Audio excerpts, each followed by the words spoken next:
Well, welcome to the podcast. Thanks so much for coming on. Big fan, as you know. You're actually one of the first people I came across on TikTok about a year ago, when I started doing like sales videos, and I was like, "Who's this guy? He's making all these funny videos, and you've got like 1 million followers." And I remember sharing my fiance. I was just like, "This is who I want to be. This is the goal." And then I remember you followed me back like straight away, and I was just like, "Why is he talking to me?" I have like 4 followers. Yeah. Well, Yeah. sales TikTok is a little micro community, I find. So whenever I see someone there who's making sales content, especially when it's good, I'm always up for a follow. And yeah, well, you looked up to me and then you got to meet me, right? And you found out I'm just a dude who's sat in my basement making videos about sales and other stuff. So yeah, it's just been a real fun journey, though. I really, really love the fact that I jumped onto TikTok one day and just started doing what you described there and just took off. Yeah, that's awesome, mate. It's awesome. Well, I mean, just to kick us off then, mate, could you just give us an overview, I suppose, of like your early days, like you can go back to your childhood if you want, and just bring us up to today so we can understand your journey and how you got to where you got to. Yeah, mate. I'll lay the scene for you then. So up until recently, I've been a kind of sales professional. Prior to that, I was actually a recruiter. But I'll start from where it gets relevant. I went backpacking, did that whole thing where people go find themselves and travel through Southeast Asia. It's a bit of a cliche at this point. I went to Australia. I met my wife, who's Canadian. That's where I am now in Canada. But I became a recruiter. And I started recruiting for specifically salespeople. I kind of niched down and made myself a kind of sales desk. More specifically, tech salespeople.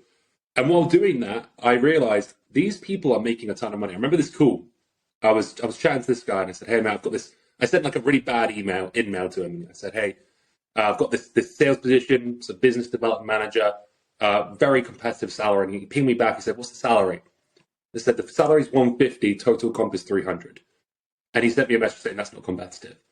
I was like, these people are making so much money. And a young person like me, I was like, what I want to do. And recruiters can make good money as well, but I kind of saw tech as this kind of this industry that I really wanted to get into. Cut my time in Australia short and moved to Canada so my wife could finish her education here. And I immediately wanted to get into tech, but at the time, remote work wasn't this big thing it is now.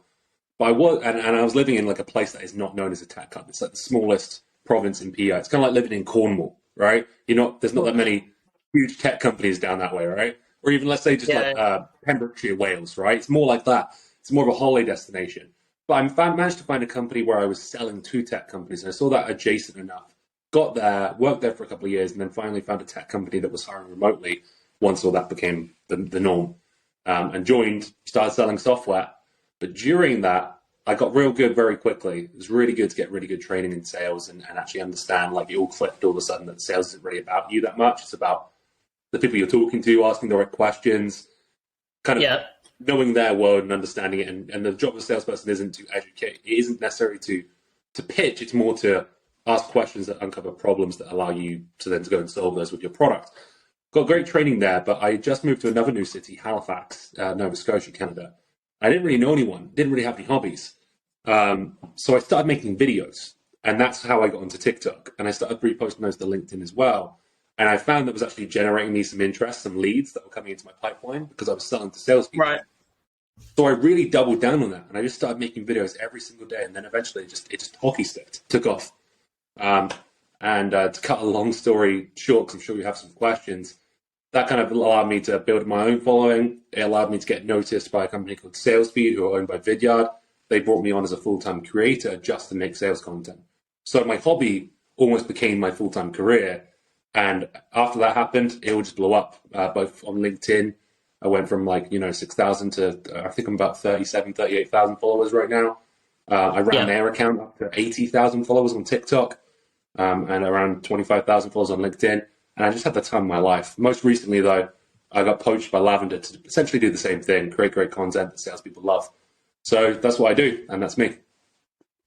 So where was that transition then? Like, what was it like transitioning over to content creation? Because, like, for me anyway, especially as you're like an ex-recruiter and even like most salespeople, really. I mean, I think it's something like only 2% of LinkedIn users actually post content anyway. But where was that transitional period? How did that come about? Because Have you always been interested in content? Have you always been interested in like being in front of the camera? Because I find that it's actually like pulling teeth trying to get recruiters and salespeople to post any content, let alone videos. Yeah. Yeah, that's a good question. So for me, I feel like I've always, in my friend circles, been that mate, the one who's quite willing to chat to anyone, get out there, talk to multiple people at once. And sales does prepare you for that in a lot of ways, especially when I jumped into sales. All my calls were being recorded by a software called Gong. That meant that I was always watching myself back. And that's kind of probably, I would say, the most uncomfortable part of making video content. It's accepting that it's going to be slightly imperfect. It's accepting that listening to yourself is probably the hardest thing anyone can do. Recording yourself, watching a video of yourself is cringy. It's unnatural hearing your own voice, right? So that prepared me to some extent for that. But ultimately, I think my first videos weren't good, mate. If you go back on my TikTok, I've hidden a few of them because I don't believe in the things I was saying then, the advice I was giving, should I say, as much, and they weren't very well done. If you go back to some of my early stuff, I just wasn't very good at it. But that's kind of the whole point. When you start anything, you're not very good at it, right? It's always going to be uncomfortable to do something new. If it's cold calling or making videos or heck, even just posting on LinkedIn, putting stuff out there, it's not a comfortable process. So by repetition, I slowly got better and better. And as I did, the results started getting better, the engagement started getting better, the comments started getting more thankful, and obviously the follower count jumped up as well. So the biggest thing that I didn't expect about transitioning to content in sales, we have this perception of marketing because that's really what content is, and I expected it to almost be easier. But because I'm very passionate about it, because I want it to be as good as it can be, because I'm always trying to think of the next idea, I'm always on. It's actually, I find, a lot harder than working in sales, which is surprising because sales, you can't always control everything. But I definitely work more hours. I'm more tuned in to this than I was in sales. So I think that was probably the biggest shock for me, transitioning to content. It wasn't as easy as sales. It was actually, I was probably working the hardest I ever have, and I still do today. So, did you create content before then? Because you're similar age to me, and obviously we've gone through that whole. YouTube coming out was a massive thing. Before that, it used to be. I don't know if you've used like eBombs World and those early 2000s websites, where you get like really weird stuff on there. And the internet was a bit of like Wild West, wasn't it? Because there was no money in it, so people were just purely doing it for the hell of it. And obviously, you'd get like really creative stuff, and then. When was YouTube launched? End of December 2005, I think. So 2006 was like, I was 14, 15. And did you ever get involved in that then? Like, or was content creation just something you came late to? Because it's just, I find it interesting that you've sort of, if that is true, if you have like not really done it before and you just jumped into it because, well, from the sounds of it, you said you were bored. And then you've just like excelled at it rapidly. Yeah. I just find it really interesting. I've always enjoyed consuming that type of content. I look back to 2008, 2009 at school. I used to watch YouTube all the time. Look, like even early stuff like Smosh, Ray William Johnson, all that. Yeah. And I always wanted to do that. I wish I had it done, right? You look at some of those people now, they're huge, right? And although they weren't making money at the time, now you see these people like, these gaming YouTubers. I was really interested in all that. I never really did it.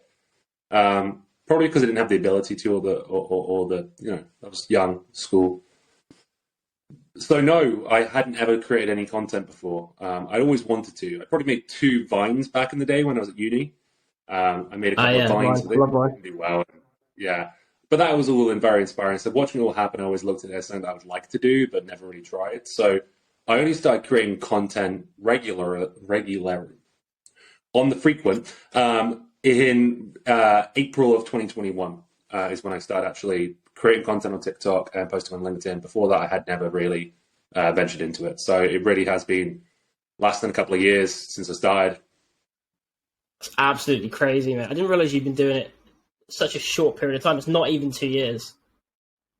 Not even 2 years. That's nuts. Like some people, like my fiance's into this. What's her name? I can't remember. She does like property videos on and like self-growth, personal growth videos on YouTube. And she's massive now. I can't remember her name. So annoying. Her book is down there somewhere. But she was doing YouTube for like 4 years, and she had no traction at all. And it's really interesting because it seems like people either absolutely blow up like you have, and it all happens very, very quickly, or it can take like 5-6 years for people to start getting traction. Yeah. Well, yeah, I think it depends I think there's things that you learn, and it depends how. Sometimes it can really depend on how intentional and what your goals are as well, Mm. and why you're doing it as well. So I never really expected anything back from it as well, and I think that's kind of part of the reason why. But also, there's a lot of competition on YouTube these days. You know, part of my job at SalesFeed for the past year was growing the YouTube channel, and we managed to get to 80,000 TikTok followers, 25,000 LinkedIn followers. Our subscriber count only got to 4,000, and that was probably the heaviest lift work because editing a 10-minute video well and writing it and scripting it and presenting it takes time, it takes effort, it takes the right equipment, and that's not an easy thing to do. So I think like choosing where you go as well. So TikTok was obviously the new thing in 2021. There wasn't that many people talking about sales on TikTok. It was a kind of greenfield space. So I think I just good timing, but also just my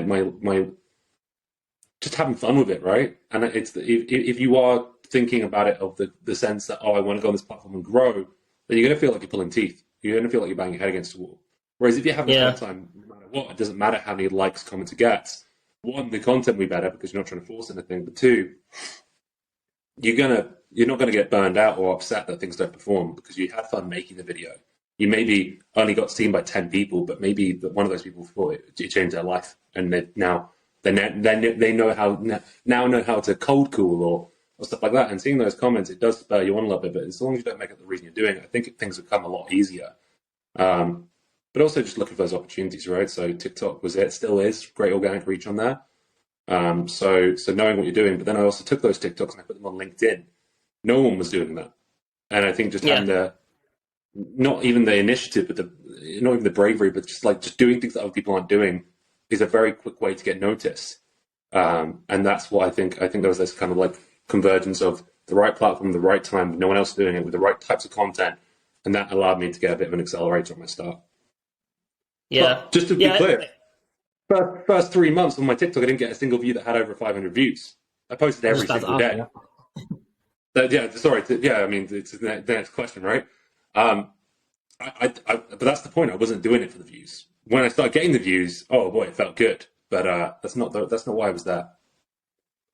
Yeah, it's interesting as well because what I see, and I've definitely been, I've been sort of, when I get involved into like content creation, probably about 18 months ago, I started posting on LinkedIn because we did like this personal branding course, and I was just like, they talk about like inbound leads and you get inbound business, and I honestly thought it was absolute bullshit. Like I was like, there's no way someone's going to approach me to recruit for them. It's hard enough to win business as a recruiter as it is. No one's going to message me because I post on LinkedIn. It's nonsense, and that's what most people say, right? But I started doing it, and then I sort of got into TikTok. I was actually I wasn't doing recruitment and sales when I first got into TikTok. Funnily enough, I was actually doing animation.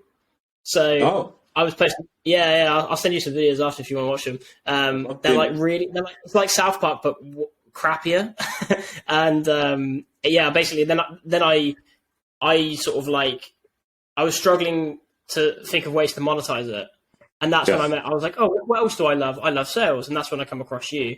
But yeah, I find as well, like, did you ever have a point where you were getting frustrated by the views? Or when you did go viral, did you start chasing virality? Because I see a lot of people do that as well. Yeah. I feel like maybe in hindsight, but you're not going to go viral every time. Let's be real. I'm actually doing a live LinkedIn show on how to go viral later on today to talk about this, because going viral isn't something you can really do intentional. It's a mix of things. It's luck. It's the video. That's why you got to be consistent with it, right? But looking back, I feel like if anything, when I did go viral, I wasted those opportunities to carry on that growth. I feel like sometimes I remember my first video that really, really took off. It was about tech sales and how you can get into it and how you can work at it and how you can make a good career for yourself out of it. Because at that point I was feeling really good about my career and I'd never been making as much money as I had. Even now, when I look back, it wasn't actually that much compared to what I do now. But it felt good, right? And I felt like I'd kind of cracked the code. So I just shared that and it got 1 million views. And I was like, whoa. And that was right at the end of that 3 months I told you about, where I'd just be getting 500, 500, 500. Yeah. And that happened a few times as well. But each time it happened, I feel like I should have rode that wave more, or even doubled down. But then again, if I had done that, I found that I when I started playing into that, because I realized, oh, wow, when I talk about tech sales, people are really interested. And it's because tech sales can be, or at least back then, was a great way to get into a high-paying career with very few qualifications or skills, and a great career for people who don't really know what they want to do. But I was kind of selling people on the dream of it. There's a few creators who still do this. And I wasn't really that passionate about that type of content. So when I did go viral for that, I was like, okay, I should just do this. Just talk about how to get into tech sales. I wasn't that interested in it.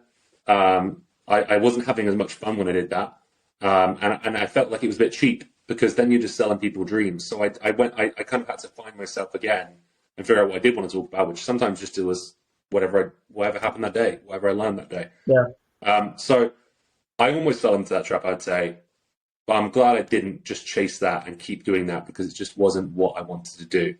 And even now I look at other creators who are still doing that, and you can see it's dropping off, and they're not having fun. And they're obviously they're kind of just trying to ride that high that they probably once had. To answer your question in a long way, yeah, I did try and chase that virality. Once I found something hit, I tried to double down on it. But ultimately I wasn't interested in it, because I didn't make that video. I made that video as a one-off. I didn't want to make it my entire brand. So I didn't in the end. Yeah, I think you're smart of that. I see so many people, and like very successful people as well. They sort of trap themselves, I think, because they get sucked in by the virality, and it's like, make content that I'm passionate about, that I really do believe in, that's getting 1,000 views, 2,000 views, occasionally get one that blows up, or make like viral trending sound stuff. Yeah. And then you sort of get sucked into the whole serotonin, dopamine hit of social media, and then people get trapped. And then I find that's when people sort of burn out a little bit, because they're sort of selling their soul in a way. I suppose it's not dissimilar to like a music artist just making hit singles to hit the top of the charts, right? Yeah, making pop rather than what they believed in, right? You see that a lot. Just selling out. Taylor Swift, let's use her example. She was a country singer, right? Not to say that she's probably not fulfilled by what she's doing now, but it's very different. It's taken a turn. And I feel like that turn is probably fueled by the success. But if Taylor Swift is really passionate about country, she probably feels a little bit like unfulfilled making what she makes now. Let's just use her example and pretend she isn't fulfilled. I'm sure she's great. Yeah, please don't do that, Taylor. Yeah, exactly. So that's an example. Yeah, it's an interesting world, and I also see, like, it's almost like a cliche, isn't it? Like when people say you get into YouTube, you get into TikTok, it's do stuff that you're interested in, genuinely interested in, and don't chase the views, don't chase the money. You can't go into content creation looking to make money, because if you do that, then you probably won't make money, and you'll do all the things that you shouldn't do. It drives like the wrong behaviors. But the funny thing is that if you just do things that you do love, that's when you usually make money, right? Where you make money, it's where you have fun, it's where you live a fulfilled life, where you're not getting burned out, right? Yeah. I've seen a few YouTubers who are following over the years who have kind of had to find that out. There's a guy called, he used to be called Draw with Jazza, he's just called Jazza now, makes art videos. But he was making these really clickbaity videos, and he was like, I'm not doing this for the same reason. I'm not doing it because it's fulfilling my passion for art. I'm doing it to try and get views now. And he realized that because the audience was so shallow. They were just clicking on it because it looked interesting, but they weren't sticking around, you know? And people see through that eventually as well, and you don't build a community by doing that. You build clickbait and meaningless vanity metrics. But when you really can help people, whether that be entertaining them or teaching them stuff, that's where it feels good, and especially if you're doing it about something that you love and are passionate about. Yeah, there's some people on LinkedIn as well. Like the more I sort of get involved in this content creation, personal branding world, and I'm very early stages with it, but it's interesting because people always talk about communities, and there's a few people on LinkedIn who I know you follow as well. They don't necessarily have the follow account, but their engagement is fantastic because people they actually spend time to reply to people. They spend time to build this community, and they might have like 5,000 followers, but they're getting hundreds of likes on their LinkedIn, and a lot of it is all very authentic. They're actually engaging with the conversations. Yeah, And those are real connections as well. Those people will come back them up and talk with them and align with them as well. And that's really, especially on LinkedIn, it's harder to do on platforms like TikTok because most people are just called. It's a bit anonymous, but you can create these communities. Like you and I now know each other through our content, right? That's the example of an authentic connection. If I had just been the guy who just makes meaningless rubbish, then maybe we wouldn't have been as keen to connect on the level that we have. On LinkedIn, I see this thing where people kind of placate. They start serving the algorithm rather than serving their audience. They start making polls because polls are popping off right now, but there's no value or substance to it. They start posting every day for the sake of posting every day instead of posting every day with stuff that they care about and believe in, and think it's going to provide value to their audience. I see that all the time, and you see it happening as well. You see people get start something great, but they drop off into irrelevance because they sell out. Yeah, I think that's the key phrase. I mean, I think people are quite good at smelling bullshit, basically. When people are posting daily, I know a few people who were doing that, and they were doing I posted for 247 days in a row. But some of the posts were just not even cringe. It was just you've just put that out for the sake of putting that out. It's just, how much do you work from home? So, oh my god, how many times do we need to be asked this? And it's just not genuine. And so with you then, so what came first? Was it TikTok or LinkedIn? I did both in tandem. I believe the reason why I even did it in the first place was I made a stupid meme and posted it on LinkedIn. And it got 80 likes, which to me back then was a lot. I was like, ooh, that felt good. But it was there was a meme template or something like that where the guy says trade deal, and he's sat there, he's got long hair, wearing a suit, and he's got some lights in the background. You've probably seen it. And I basically put trade deal. You give me 30 minutes of your time, I'll give you ways to keep your proposals more consistent and do all these value props of Proposify. And I captioned it. Yeah. Should B2B start making TikToks? And a bunch of people commented yes. So then I went ahead and I made this skit of me pretending to be a sales rep asking for a sale, and how when you ask for your first sale, it's quite a nervous moment. It's you ask for, you're are we ready to move forward? And then it feels like the world stops. And I tried to capture that with all the people who were involved in the moment, the decision maker going. And then I put it on TikTok and it got 20 likes. And I put it on LinkedIn and it got 200 likes. And then everything I did from there, every TikTok I made, or not everyone, but the ones that I felt were good, I just reposted them to LinkedIn. The engagement was much better on LinkedIn to start with, for sure. And that's kind of what, that's what I just started doing, because really I made this stupid meme and people were like, yeah, do it, well, do it. And then I was like, I don't have anything in my life that I do that's not work, so let's do it. Yeah. Eventually it became my work. Yeah. No, that's awesome. In terms of I suppose challenges that you've had when you started, because did you have a mentor, or did you literally just figure all this out yourself? In terms of the algorithm, posting content? No, I didn't have any mentors or anything like that. I had what I did do is I went and found people who were already kind of doing it. And I kind of observed what they'd been doing and what had been working for them. And I tried to find ways to do that myself without trying to be them.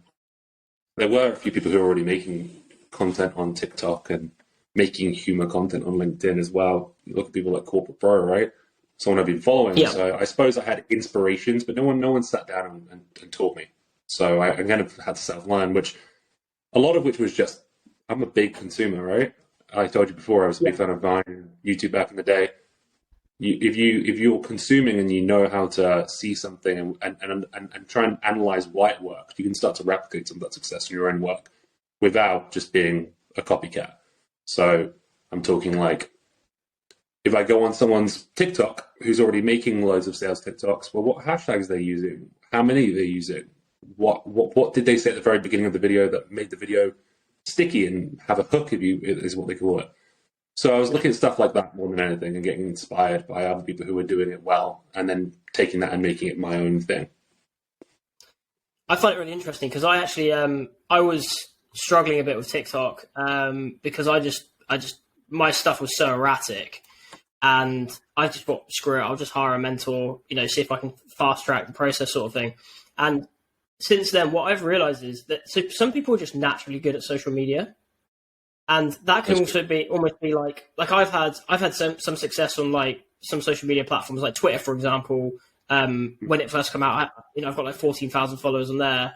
But that was like pure just when I get into social media, when I get into anything, I just post a lot, and some of it sticks, some of it doesn't. And I think if you put enough out there with a decent quality, you're probably going to get some success. But some people like you and a few other creators that I've seen or spoken to, everyone talks about the same thing, and it's usually like understanding and recognizing patterns. Everyone always says that they're naturally very good at like analyzing, and it's just where their brain went. Whereas for me, I didn't think of any of that. I really didn't. I mean, beyond hashtags, I just sort of like, well, if I make good content, but then what is good content and how does that work? I just don't think like that. But for someone like you, it's really interesting that that's where you went, and this is why you've had such massive success in an extremely small period of time, without any education or mentoring or anything. Yeah.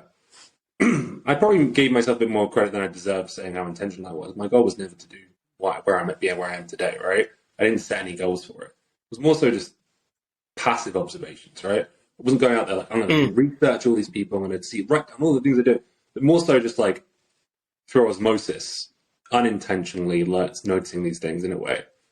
Getting involved in talking to people and asking myself those questions by accident sometimes, just like, oh, that was a really good video. Why did I like that?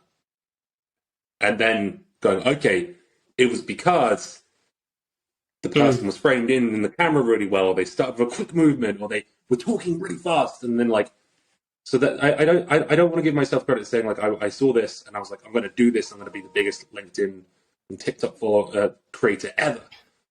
But just through the fact that I was probably watching a lot more TikTok than I should have been, I probably noticed those things that do work. But it wasn't me putting on a detective hat and going out and figuring out that intentionally, but more so just like you said, I think it just kind of happens when you watch enough content, you start to know what good looks like. And through repetition as well. Like I said, my first few videos, horrible. Hashtags weren't the right ones. Speed of my talking speed was so slow. My presentation, I had this like lav mic, and I was like holding it in front of me. The audio quality was worse than a phone. I should have just not used the lav mic, right? But I was doing that because I thought that was what I was meant to be doing, and then I realized that wasn't working, right? So it was more so just trial and error a lot of the times as well. Yeah, no, I think it probably is what happened is you're just naturally good at it, and whether or not you consciously recognized it or didn't, like you did implement those things, right? And you were self-aware enough, I think, based on what you're saying, that you could then go back to your videos and see what worked and what doesn't. I think some people don't do that. I mean, I certainly didn't. I just wasn't. It doesn't even come into my brain, and I think it's just some people, the way they think, and they're, it's the same way as you get like artists. Like some people are just natural artists, aren't they? They think outside the box, and they're like my cousin is a painter and also a writer. So I have a conversation with her, and our viewpoints of the world and our perspectives of the world are so drastically different. Yeah. But I can completely understand why she's able to thrive as an artist or as a creator or as a writer. But she'd probably crash and burn in like a sales role or any sort of corporate role. Yeah. Yeah. I think that's definitely a part of it. There is some natural, maybe not natural, but personalities that thrive in these types of environments. And like I said, I was always the mate who's out there doing stupid stuff. And that does translate quite well to what I do now, right?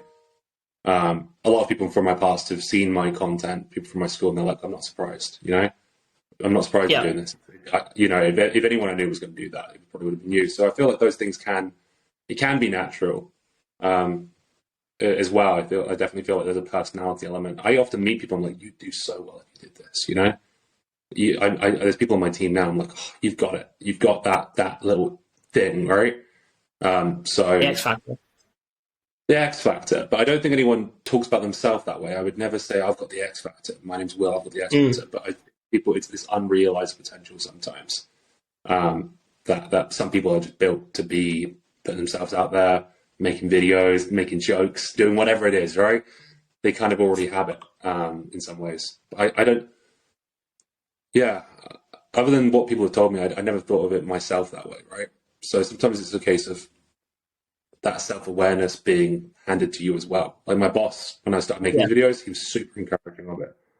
Not only because it was generating us pipeline at the company that I was working for, because believe it or not, creating sales content when you're selling to salespeople starts getting you noticed by both people who have never heard of you and people who are talking to you, Mm.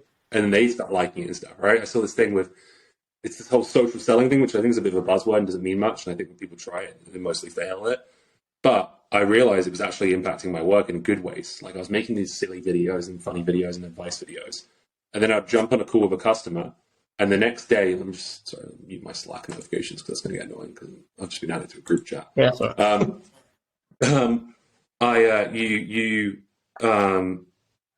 Where was it going? That's sorry, those Slack notifications always kill me. I was selling to salespeople, but I was talking to someone on the first call. Often when you meet someone and you're a salesperson, you get this really cold intro. You have to kind of you're coming up against a brick wall. They don't want to be sold. They don't want to they don't want to build a relationship with a seller. Believe it or not, most of the time they just want to see the product. But I'd have an intro call with someone, book a demo for the 2 days time or a week later, and then the next time I spoke to them, they're like, "Well, I saw your video on LinkedIn." And all of a sudden, there was something a little bit different there. There was like a little magic, and I was like, oh, hang on, this person likes me more than they did last time because they saw those stupid videos I put online, or they saw that thing that I gave it, or they sent their team a video about how to do a cold call, and it gave them value. And the analogy I've used in the past of this is I used to work in, before I went and did the whole backpacking thing I told you earlier, when I finished university, I went and did a ski season in France. I went and worked for one of those holiday package chains, and I managed the bar in the hotel. And every week you'd get these new guests come in because obviously each week you'd get a new set of guests. And I managed the hotel bar. I had a target on that bar as well. And what I realized was trying to meet all 80 guests one-on-one and build relationships with them was a real challenge. However, if I did a pub quiz on the first night and cracked some jokes in there as well and made some people laugh, I could almost build a relationship with all 80 people in the room all at once. And then from the first day, they want to come into the bar and go, "Hey, Will, how you doing, man?" And that was exactly what kind of happened in sales as well. So again, I didn't think of it like that at the time, but now I kind of look back and see, oh, it's very similar to getting up there on stage with the guests at the hotel and getting them all laughing and liking. It's much easier to do it that way than it is to talk to people one-on-one and build those relationships. Same thing happened in my sales pipeline. And by the end of that company, I had people clicking on the website, requesting a demo, and in the note form, they'd be like, "We want Will as our rep." And that was like, oh my gosh, that obviously is a massive ego booster. So yeah, that I don't know exactly where I was going with that, but that's why I kept doing it as well. Because when you start to see results from it, and you're having fun with it, and you're passionate from it, that's really when you start to go, okay, I've got something here. Yeah, I was going to ask you because one video I did see was when you were speaking to someone and you were like, "Oh, it's Will Aitken from SalesFeed," and he went, Will Aitken. Oh, you're the LinkedIn guy, right? And how often did that happen, or does it happen? That cold calling session, that I didn't include all of them because it was just stroking my ego by the third one. But it happened 3 times. I made 150 calls that day, and I think 3 people recognized my name out of the 15 people who picked up. But that happens actually when it does happen, it makes me feel gives me that little warm, fuzzy feeling like I'm some kind of celebrity, I won't lie. You sort of are, though, Will, to be honest. I would call it a micro influencer, anyone who's not working sales. But when I hear stuff like, I was in Denver, Colorado, with a mate of mine, Nick Capozzi, and we were just walking down the street, and this guy was like, whoa, are you that sales TikTok guy? And I'll tell you, I was on cloud 9 all day. In a studio I'd never been to, someone just pulled me aside and recognized me, like, "Your cold call openers rock. I've been using your stuff. I just started in sales. It works like this, and this." I said, oh my gosh, like, you don't realize when you're doing it, and it's just numbers and comments and engagement, that these are real people. It's crazy. And then I've had it happen here. I've been at the lake with my family here in Halifax, and people go like, "Are you Will Aitken?" And I'm like, oh. And then my dad's like, his mates, he went to buy with a couple of his mates. One of them was in Australia, a couple of them live in other places as well. They're like, we see your son's content all the time on LinkedIn. It's great. He's like you, but better. And like my dad's like, I'm real proud of you, Will. And like, my dad was always a big inspiration for me. He's a very funny, kind of outgoing guy as well. But hearing that stuff, it does make me feel, it does make you realize and think more about what you're actually doing and how many people you're actually reaching in this. But Mostly it gives me a bit of an ego boost. Not that I need one. I was going to say then, so as this grows, because I can certainly see you. I think if you look back in like 2 years' time, Yeah. you'll probably look right now as like being quite small, because I would imagine that you're going to constantly grow, and who knows what's going to happen, right? Do you reckon you're like for example, if you reach like proper celebrity level for whatever reason, maybe I don't know, maybe you become a public speaker or something, you're like the next Tony Robbins, you're the next whatever, next Jordan Belfort, maybe, I don't know, but maybe don't go to jail. Maybe not him, but yeah. Jordan Belfort adjacent. Yeah, I was just going to say, like, how do you think you'd manage that if it got ridiculous? Do you reckon you'd love it, or do you reckon that would get a bit too much? I think there's a couple of challenges I see coming before that happens, and I'm not looking forward to them as well. I think, that DJ Khaled meme where he's like suffering from success. Have you seen that one? Whereas DJ Khaled, and he's like, that is something I think about. So yeah, I do intend to be big. I've now started a public speaking kind of. It's started to happen now. Even I'm doing a keynote next week for 1,500 people for a massive sales team here in Canada. I'm flying in for that, and people pay for that kind of stuff as well, which is crazy. I've done a few others, but they've never been that scale. So I see it going that way, and I do want to be in a few years one of the big names that you think of when you think of sales. But on the way there, I do see some challenges, and I've seen a few of them already. One, even though I love what I do, I love it almost too much. So you can almost sometimes become too much over-indexed in doing what you love, where other things start to matter less, or you fail to prioritize other things. I'm a young guy with a family, right? I've got 2 kids, one's 3, one's 3 months old. I need to make sure those things don't fall to the wayside while this happens. I need to make sure my wife feels loved. I need to make sure they have a great dad who's present and loves them and does and nurses them, right? That's something I'm very aware of now, because I have, especially during my time at SalesSpeed, I did over-index on on work. I was up until 2 a.m. editing videos sometimes. Like I said, I didn't expect it to be as hard as sales. In fact, I worked harder creating content than I ever did in sales, despite the fact that sales is notoriously hard work because you can't really control the results as much. So my puppy's just doing some, I can hear it. Bailey, come here. Got a puppy because I like to make my life really hard. Other things I see happening along the way, once you start seeing success, especially when you build in public, people are going to not like it. And I've had conflict, and I've had people call me out, and I've had people disagree with me, and that's going to happen more and more the larger you get. I think I need to understand how to manage that better sometimes, because and not that I haven't had a lot of hate comments on, especially places like TikTok. I'm sure you've seen it, mate. You get these people who are very toxic, especially when you get them anonymous. I hate saying that word. This is why a public speaker, I've got to make sure I don't say any of the words like anonymous. Is that right? No, anonymous. Right. Dyslexia, mate. Dyslexia, right? So you get these hate comments, and they used to get me down quite a lot. But they don't anymore, especially when they're more attacking like sales in general. But there's still times when people do get me down when they come after me. They make comments on my appearance, the way I am, my personality. Those things do cut deep. I've had my son in some content once, and someone said they wanted to punch him. He's a 3-year-old. I'm like, what's that about? And that kind of stuff, that can really get me down. But there's more other stuff. People will actually come for you. Recently, I've been kind of having this unspoken conflict with another creator, and I tried to make things right, and it made things worse. Who's essentially trying to cancel me right now. And that's going to happen more and more. And I think that's something I'm going to have to learn to manage. The hate, the comments. Is that based on like the educational content you put out there? Like they're saying, "Oh, you're crap at sales. You know nothing about sales," or is it just like they don't like your face, basically? We were friends, and that something happened, and the way I handled it, I didn't support them as well as they did think I could have done. Maybe to tell the story, it's interesting. These days, diversity in all aspects is super important, and we're going to go on a bit of a tangent here. It's a tough topic, and everything is so crucial and something you have to consider on every turn. And my content, I've always tried to make sure is very inclusive. I've tried to do a good job of lifting other people up who weren't born with the fucking full house of being a white straight bloke who went to private school, right? Like I had a very, I'm not like one of those people who's going to sit there on stage and go, I suffered.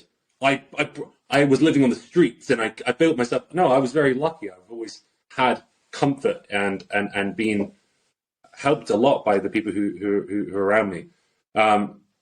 But sometimes people make these lists online of like people you should follow, and sometimes those lists are full of white dudes and no one else, especially in sales, right? Because sales has been such a... And someone tagged me in one of those lists. I said, hey, thanks for the tag. I don't really look at them anymore because most people who tag me in those lists of 10 people to follow are just looking to ride on my brand a little bit, and it happens once a week, and I'm just like, oh, thanks for tagging me. Anyway, they commented back and said, but do you add anyone? And I clicked on the list and I was like, oh, this is really not a very diverse or inclusive list. So I commented and said, hey, I would add these people. I didn't say your list is not very diverse. I just said I'd add these people. But someone else got tagged in that list, someone who's quite a big DEI advocate. And they saw my comment saying thank you. And they're like, why didn't you read the list before you said thank you? And I said, I just get tagged in too many of these. And they're like, hire a PA. I'm like, I'm not that successful yet. I can't afford a PA. And put, like, I'm going to hire a PA and like check every list I get tagged in. But those are things I need to become more aware of, right? And ultimately, what I did was tag people who I believe were better to follow. And I sent the person who made the list a DM saying, hey, just so you know, this isn't really a good look. Some people might be offended. I'd recommend just reaching out to people, make sure that they're happy to be on the list, make sure it's reordered, because they added more people to the list who weren't white straight dudes, and they like put them at the bottom. And I was like, no, you got to like mix them up now. You can't just have, because it was numbered as well. So it was like 1, 2, 3. So it looked like they were ranking everyone. So I said, look, this is how that can come across. This is how that can make people feel. And I DM'd them, but this other person wanted me to make a public post calling them out, and I didn't want to do that because I'm a big believer in making people better, and I could see myself in that person who made that list before I took the time to ask these questions and educate myself. And I know, and I reached out to the guy and I told him what he'd done wrong, and I said, this is what you should do and change it, and I gave him some recommendations. But I didn't want to write a post about him and say this person doesn't deserve a voice. I just wanted to be better, because it wasn't malicious, if you know what I mean. They were just being stupid and thoughtless. But the person who asked me to cancel them has now decided that my unwillingness to do so means that I don't support other folks. So we've been kind of, and then we kind of had something on the calendar to mend it, but in the end it didn't happen. And ultimately I should have reached out after the fact and said, hey, sorry, I don't want you to feel unsupported. It's just, this is my approach of how I want to deal with those things. I believe in supporting the things you believe in, but the way I prefer to do things is this way. But I didn't do that, and therefore it left a lot of things unsaid. And then they've kind of obviously got more and more, they've let it sit and fester, and now they don't want to see me be successful. And that will happen again. Hopefully not for the same reasons, because I tried to learn from that and how I could have done better. But I know that is going to be something that is going to increase the larger this gets, the larger, more present I become, the more I say online. Yeah, it's the nature of the internet, right, as well. Like people will start digging into people's personal lives. They'll look at something you did 8 years ago on Facebook when you were like 12 or something. Yeah. Like, it's just in the nature of the beast. And it's also like, have you had like friends from back home and stuff like kick off or whatever, or maybe like they because you know people generally, not even like when you become like a social media star or whatever, but people generally like get jealous, and then you know who you think were your friends are not your friends, that sort of thing. Yeah, I've had people write, not particularly. Most people who have come from my past have been very supportive and be like, "Hey man, you've done a really good job. See you everywhere these days." I haven't had that much of a problematic past, but there's been growth in there, right? When we were 12 years old and on YouTube, people used to say horrible stuff because they didn't know any better, and they were stupid and young and didn't ask the questions and speak to people and realize what they were doing. Like the YouTube comments back in the day. Remember, everyone used to call each other. Remember the comments? I don't. Oh, right. They'd just be like horrible. Calling someone, you would call your buddy gay as like an offense, like a way to like make fun of them, right? And you learn. You have to get better. But that's why I think it's a process, not an overnight thing. You're not born good. You're not born knowing these things. So I think it's a thing that people should be aware of and probably seek out their own education on, so that they don't find themselves doing those things. But yeah, I think I haven't had anyone from my past. I've had people from previous sales teams that I've been on be like, this guy doesn't know what he's talking about. He wasn't even good at sales when I worked with him. But again, it's growth. Like I didn't get good at sales until I started working at software companies, because I didn't get any good training until I worked at software companies. So I've had people on sales Yeah. teams that I used to work and be like, Will doesn't know what he's talking about. When I worked with him, he wasn't even the top performer. Yeah, I got good. I got better. I spoke to the right people. I got good training. I educated myself. And I think that's the same idea there as well. I think sales is a bit of a weird one when it comes to that sort of stuff, because there isn't like, it's not like being an athlete. You know, you can't be like it's not like ranking the quickest sprinters in the world. It's not black and white. And I always say, like, even recruitment, I don't even judge someone's ability as a recruiter on their billings, because there's so many different, like, context is so key, and there's so many different variables within sales. It could be to do with the environment, the market you work in. It's not as black and white as, oh, you made more money than me, you made more revenue than me, therefore you're better at sales, whatever that means. Yeah. And I do find that in sales, it doesn't matter how good you are. You could have written a book, you could be a multi-million-pound trainer. People will always come at you and say, you don't know what you're talking about, or Will, that email introduction you shared was rubbish. Yeah, and it's subjective as well, because and the way I think about that as well is like, because I get that, right? People tell me I'm wrong. I'm like, the thing is, sales is so complex as a topic, because not the way that if you and I did everything the same, we did the exact same techniques, asked the exact same questions of our customers, we'd still have different results, because it's such a human thing. And there's more than one way to be good at sales. There's people who are totally introverted and have a totally different style. And there's people who come in really out the great aggressive and challenger style. No, I wouldn't lump in challenger with aggressive, let's say, but they might be really good at challenging and being very frank with their customers. And they both might be really good performers, but there's more than one road to success. So that's how I look at it. And when people comment I'm wrong, I'm like, yeah, look, this is just what's worked for me. All right. And it may not even work for you. But, assume some nuance in what I'm saying here. That's what I'll ask. But yeah, you do get that. And people are always going to disagree with you. Even you could say water's wet and someone online would say you're wrong. It's dry. Yeah. That's how it's going to be. And so I try not to let any of that stuff get to me too much, because, it did for a while. I used to argue with people. I used to chirp them a little bit. Chirp in Canada basically means make fun of.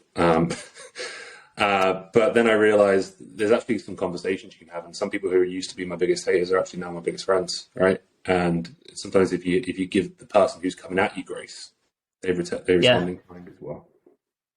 Yeah, absolutely. It's so interesting. That's why sales fascinates me, because I always say, like, you can speak to two genuine experts in sales, and they will give you different answers, and they will disagree with you. Like, so many salespeople. Some sales books I've read over the years have always said, for example, you want to get your customer saying yes as soon as possible, as quick as possible. And then I read Never Split the Difference with Chris Voss. And I know obviously you're a fan of this. I think you're the one who actually recommended it to me on TikTok. But he says lead with no, and then it's just like, okay, cool. Which one is it? Yes or no? And it can be both. It can be both. Like there isn't one way to sell.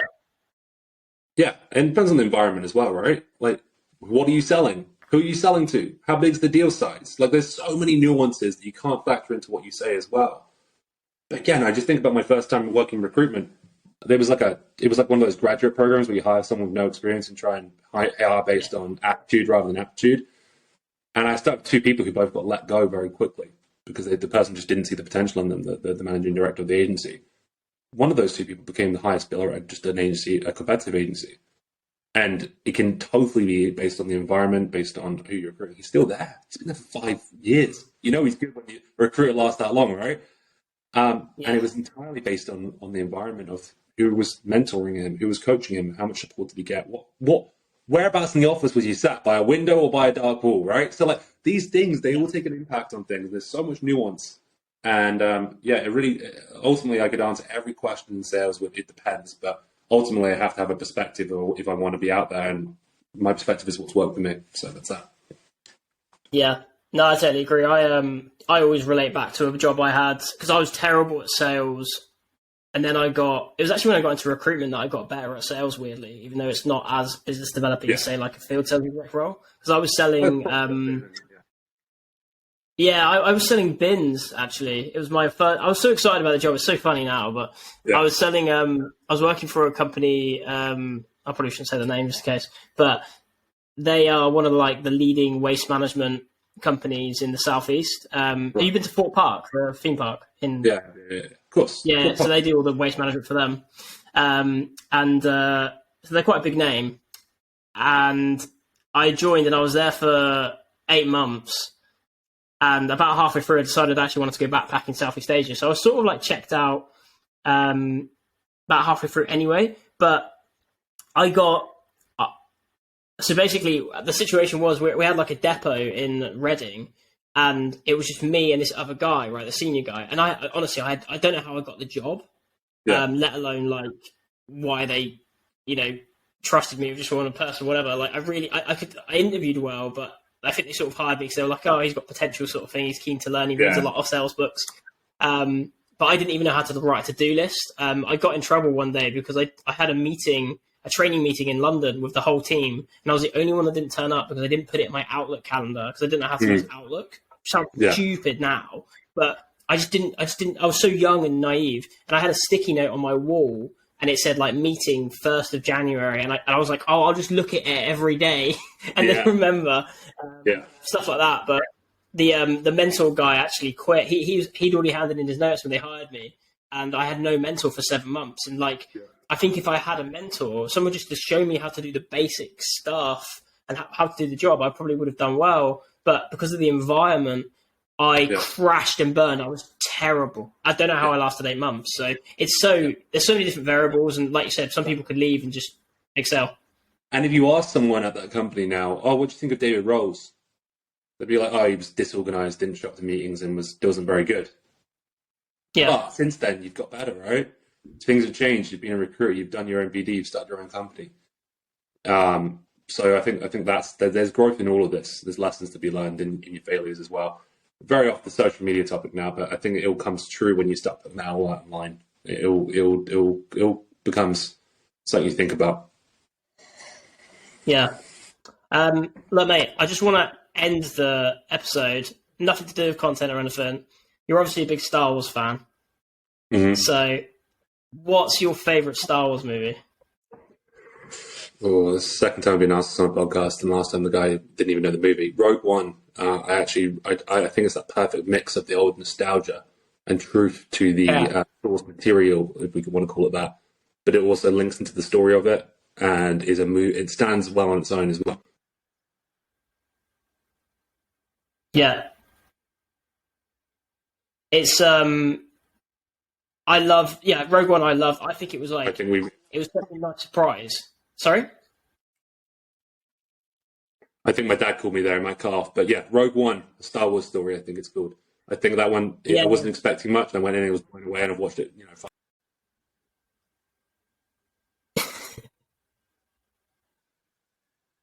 he's flying to Canada on Sunday, so he's probably trying to see if I can pick him up from the airport. Sorry, mate.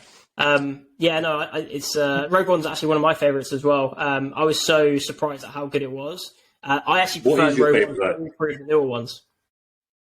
Oh, the newer ones weren't very good at all. The first one got me excited, but then they dropped the ball. The next two, it was such a waste of potential. But yeah, mate, Rogue One I feel was the best one, especially in recent years. I'm a big fan of the Mandalorian series as well. I think they're doing a really good job of that.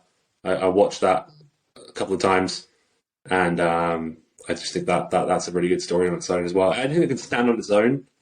I find, but it's still true to that Star Wars kind of narrative. That's where I like it. That's what I'm all about. Yeah, it's Pedro Pascal is amazing in Mandalorian. I love that, and He's so good. I loved what they're doing. Everyone loves him right now. So. You want me to turn on a light? Yeah, he's like the. Give you a show. Go on, yeah, go on. All right. Well, I think a few of these are out of batteries right now. We got my bad boy, Anakin Skywalker back here. A bit loud. This is Yoda. We've got Darth Vader. And a couple others that I'm in here right now. Yeah. A couple of others I don't They're have. so cool. Where did you get them?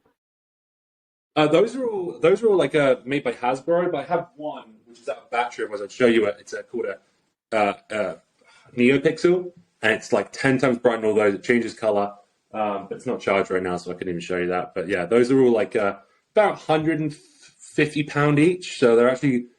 I just wanted to collect something. I like Star Wars. I especially like the lightsabers in Star Wars.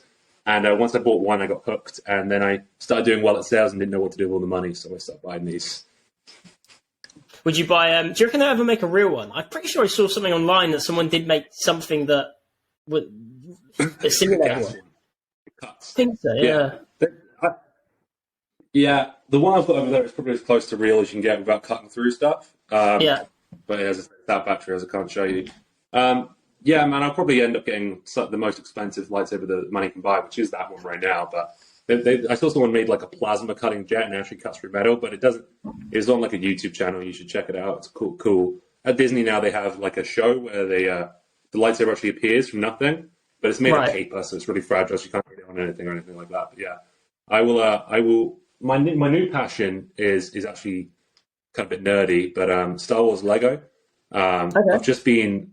I found it's a very therapeutic thing to do that's not making content, and my wife and I can do it together, and it's just been a real nice thing to be able to sit down and drink a glass of wine with her and make a TIE fighter or something like that. So I'm going to probably start stacking these shelves with Lego projects soon. Yeah, it's weird. The older I get, the more I sort of. When you're younger, when my granddad was like, "Oh, let's build something with Lego or do a puzzle or something," I'm like, "Oh, that's so boring. Let me play my PlayStation or my Game Boy." But the older I get, when you're just being in the moment and getting into that flow state is so important for your mental health and your anxiety, right? Especially when you can share that experience with someone else in your life.